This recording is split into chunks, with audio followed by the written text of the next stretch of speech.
النهارده نغسل البوتاجاز مع بعضنا يا حلوين. متخليش بوتاجازك زي بوتاجازي كده، مع ان انا كل يوم بغسله مرتين تلاته، بس عشان طبعا انا معايا اطفال كل شويه عايزين اكل شرب بقى، فايه فدلوقتي هنخليه قشطه. احنا مش هنخلي فيه حاجه. اول حاجه بنعملها هنشيل البواقي اللي عليه دي اهي. استنى اجيب حته واجيلها. جبنا مناديل مطبخ عشان نشيل بيها بواقي الاكل كده، عشان لما تغسليه يبقى نضيف اول باول.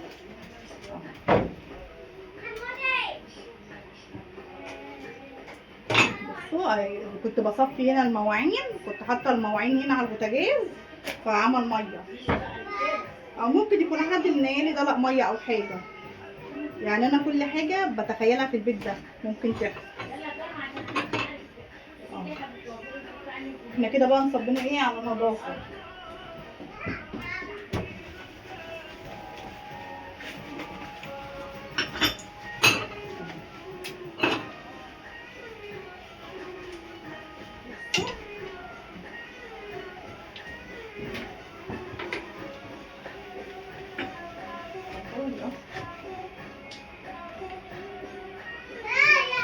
نجيب برضه المناديل بتاعتنا عشان نمسح بيها، امسحي بيها وارميها اهي،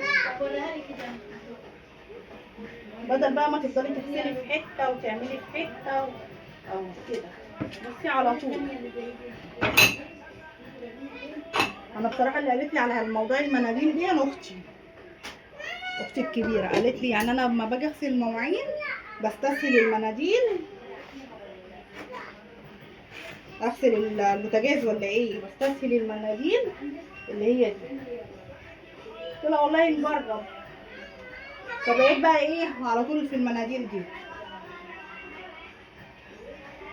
وبخلي بقى حته المطبخ دي نضيفه، بخليها نضيفه، اشيل بيها حله، اشيل بيها حاجه. بصوا بقى قشطه ازاي يا ولاد.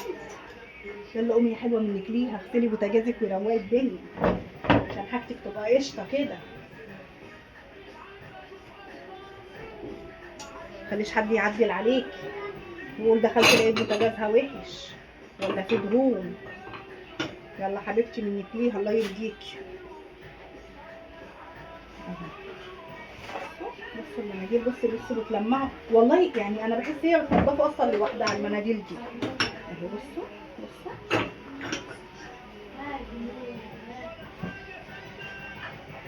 ما خدش معانا دقيقتين اتنين على بعض اهو، دقيقتين اتنين وكان بوتاجازنا نضيف قشطه.